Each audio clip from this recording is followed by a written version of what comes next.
Hi friends, welcome back to 5 star rating kitchen. ఇవాల్టి వీడియోలో ఇంటికి ఎవరైనా గెస్ట్లు వచ్చినప్పుడు అప్పటికప్పుడు ఎటువంటి పిండిలు రుబ్బే పని లేకుండా ఇలాగా కొత్తగా వడలు చేసి పెట్టండి. టేస్ట్ కూడా చాలా మంచిది. దీంతో పాటు ఆరోగ్యానికి ఎంతో మేలు చేసే మునగాకుతో కూడా ఇలా చేసి చూడండి. ఒక బౌల్లో 1 కప్పు వరకు అటుకులు వేసుకోవాలి. ఇక్కడ మనకి పలచగా ఉన్నవైనా పర్లేదు, లావుగా ఉన్నవైనా పర్లేదు, 1 కప్పు తీసుకోండి.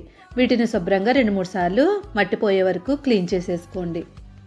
అటుకుల్లో నీళ్ళన్నీ వంపేసుకొని ఓన్లీ అటుకులు మాత్రమే తీసుకోవాలి. ఇక్కడ అసలు వాటర్ అనేది లేకుండా తీసుకోండి. ఇప్పుడు దీన్ని మూత పెట్టి ఒక 5 నిమిషాల పాటు అలానే వదిలేయండి. నీళ్ళు ప్యాన్ పెట్టుకోండి. ప్యాన్ హీట్ అయిన తర్వాత 2 టేబుల్ స్పూన్లు నూనె వేసుకోండి.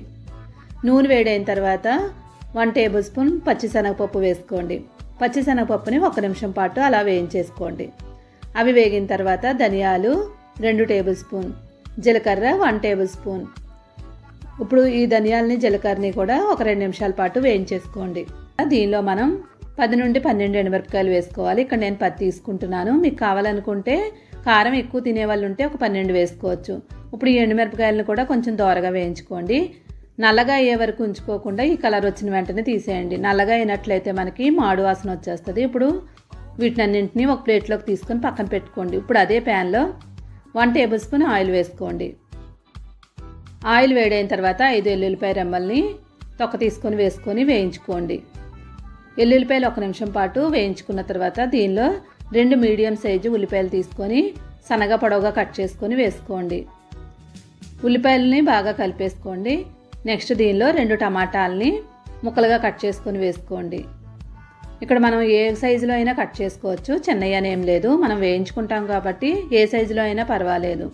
ఇప్పుడు ఈ టమాటాలను కూడా వేయించేసుకోండి. నెక్స్ట్ నిమ్మకాయ సైజు అంతా చింతపండు వేసుకోండి. చింతపండు వేసిన తర్వాత మనం ఈ టమాటాలు మెత్తపడే వరకు వేయించుకోవాలి.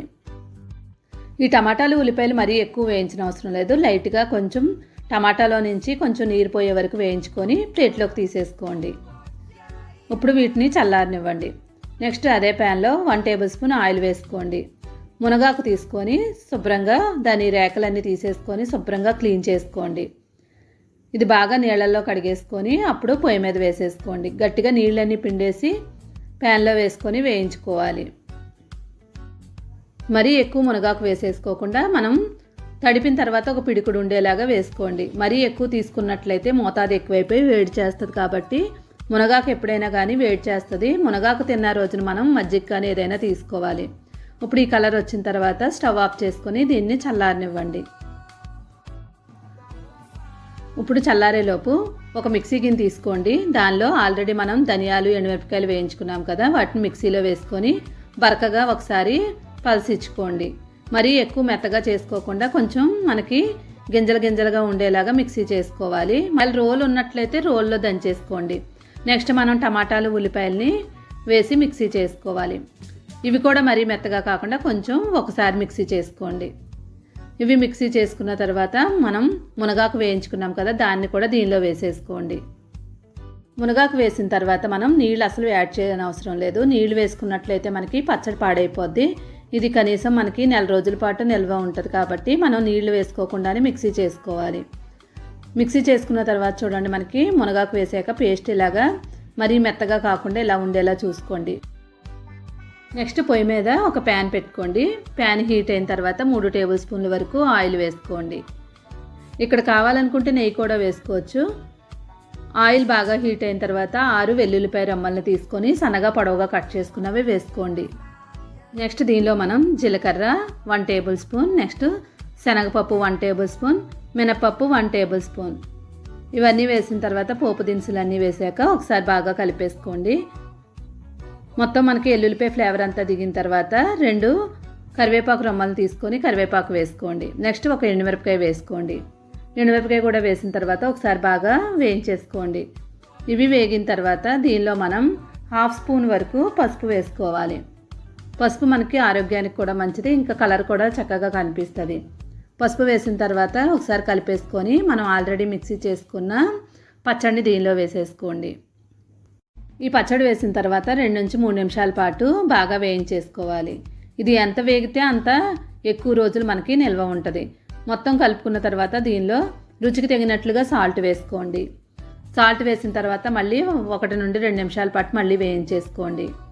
ఈ పచ్చడి మనకి రైస్లోకి 1 స్పూన్ నెయ్యి వేసుకొని తినండి, సూపర్గా ఉంటుంది. ఇంకా ఇడ్లీ, దోశ, చపాతీ దేనిలోకైనా కూడా చాలా బాగుంటుంది. అటుకులు నానేయలేదో ఒకసారి చెక్ చేసుకోండి. చేత్తో మనం ప్రెస్ చేసినట్లయితే మెత్తగా అయిపోవాలి. 5 నిమిషాల్లోనే మనకి మెత్తగా అయిపోతాయి, ఎక్కువసేపు అవసరం ఉండదు. ఇప్పుడు ఈ అటుకుల్ని ఒక మిక్సీ గిన్నె తీసుకొని ఆ మిక్సీ గిన్నెలో ఈ అటుకులు వేసేసుకోండి. ఏ కప్పుతో అయితే మనం అటుకులు తీసుకున్నామో అదే కప్పుతో బొంబాయి రవ్వ, ఉప్మా రవ్వ ఉంటుంది కదా, దాన్ని వేసుకోవాలి. అరకప్పు వరకు వేసుకోండి.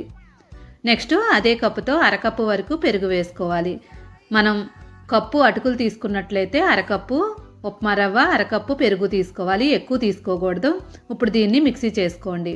మిక్సీ చేసిన తర్వాత చూడండి, చాలా మెత్తగా స్మూత్గా ఉండాలి. చేతితో పట్టుకున్నా మనకి చేతికి అంటుకోకూడదు. ఇప్పుడు దీన్ని ఒక బౌల్లోకి వేసేసుకోండి.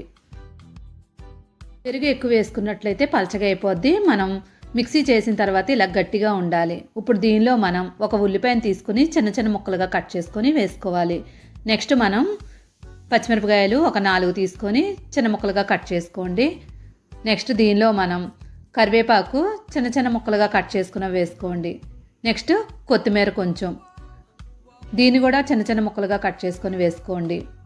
జీలకర్ర 1 స్పూన్ వరకు వేసుకోండి. నెక్స్ట్ మనం రుచికి తగినట్లుగా సాల్ట్ వేసుకుందాం. ఇలా సాల్ట్ వేసిన తర్వాత పిండి అంతా కూడా బాగా కలిపేసుకోవాలి. మిక్సీలో వేసినప్పుడు మనకి పిండి గట్టిగా ఉంటుంది, ఉల్లిపాయలు వేసుకున్నాం కాబట్టి కొంచెం పలచగా అవుతుంది. ఇప్పుడు చేతికి అంటుకుంటుంది కదా, ఇప్పుడు ఏదైనా ఒక బౌల్తో నీళ్లు తీసుకోండి. ఇక్కడ వడలు చేసేటప్పుడు మనకి చేతికి అంటుకోకుండా నీళ్లు తీసుకోవాలి. నీళ్లు తీసుకొని చేయి తడి చేసుకొని ఇప్పుడు మనం వడల్లా తయారు చేసుకోవాలి. చూడండి, ఇక్కడ మనకి నార్మల్ వడలు వస్తాయో లేదో తెలియదు కానీ ఇవి మాత్రం మనకి చక్కగా రౌండ్గా వస్తాయి. ఇలా చేసిన తర్వాత చుట్టూరు బీటగాని వచ్చినట్లయితే ఎవరికైనా క్రాక్స్ లాగా ఏమైనా ఉన్నాయనుకోండి, చేత్తో కొంచెం ఇలా ప్రెస్ చేయండి. అంతే, రౌండ్గా మనకి చిట్టి చిట్టి గారెలు వస్తాయి. ఇప్పుడు ఒక ఇడ్లీ పాత్ర తీసుకొని దానిలో 1 గ్లాస్ వరకు నీళ్లు వేసుకోండి.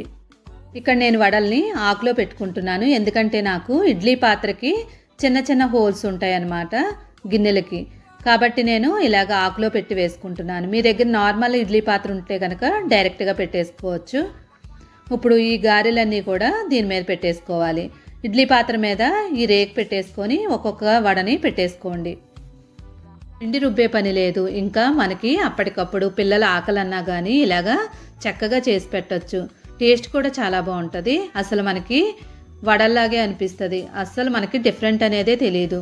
మొత్తం అన్నీ పెట్టేసుకున్న తర్వాత ఒక 10 నిమిషాల పాటు మీడియం ఫ్లేమ్ మీద పెట్టుకొని ఉడికించుకోవాలి.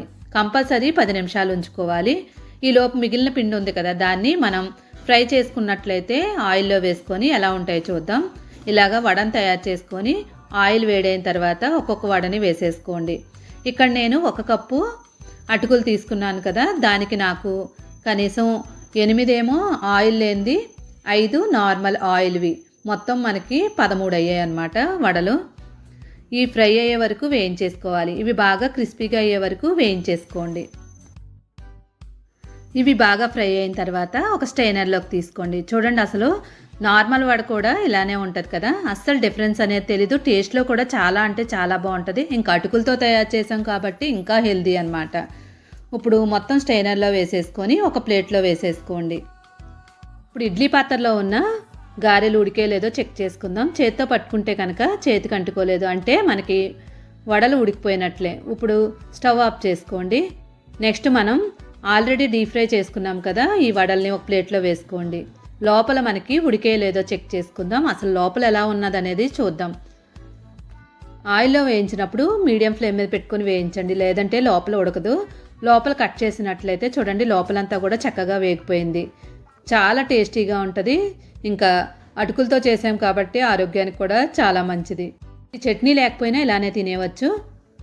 మనం ఇడ్లీ పాత్రలో పెట్టుకున్న గారెలు రెడీ అయిపోయి వేడిగా ఉన్నది. కొంచెం చల్లారిన తర్వాత ఒక ప్లేట్లోకి తీసేసుకోండి. చూడండి, మనకి వీటిని మనం డీప్ ఫ్రై చేయనవసరం లేదు, ఇలానే తినేవచ్చు. దీనికి చట్నీ కానీ సాంబార్ కానీ ఏదైనా కర్రీ కానీ ఏదైనా ఉంటే అది వేసుకొని తినేవచ్చు. ఈ ఇడ్లీ పాత్రలో ఉడికించాం కాబట్టి మనకి పచ్చిగా ఉంటాయేమో అనుకోవద్దు, ఉడికి చక్కగా మెత్తగా చాలా టేస్టీగా ఉంటాయి. వీడియో నచ్చితే like, share, subscribe my channel. Thank you for watching. 5 star rating ఇచ్చాను.